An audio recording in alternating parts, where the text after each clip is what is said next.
আপনি আপনার স্ত্রীর কাছে বসে আছেন, একটা ফুরফুরে মনে, আনন্দ চিত্তে স্ত্রীর সাথে আলাপ করছেন, তার সাথে আপনি ভাব আদান প্রদান করছেন, আল্লাহর আরশ পর্যন্ত খুশি হয়ে যায়।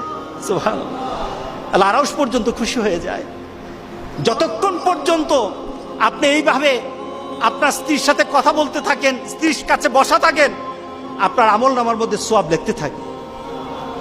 রাসূল পাক সাল্লাল্লাহু আলাইহি সাল্লাম এই কথা বলার পর এক সাহাবী বললেন, ইয়া রাসূলুল্লাহ, স্ত্রীর সাথে একসাথে শুবো, একসাথে ঘুমাবো, একসাথে খাবো, একসাথে তাকে আদর করব, এটা কি সওয়াবের কাজ হতে পারে?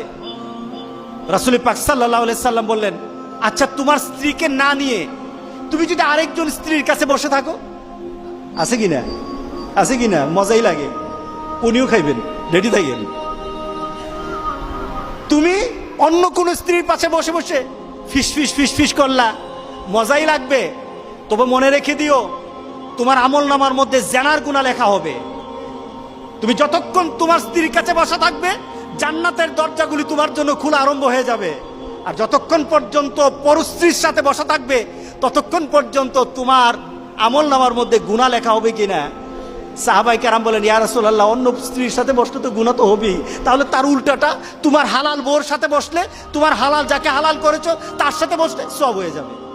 সুবহানাল্লাহ, সুবহানাল্লাহ।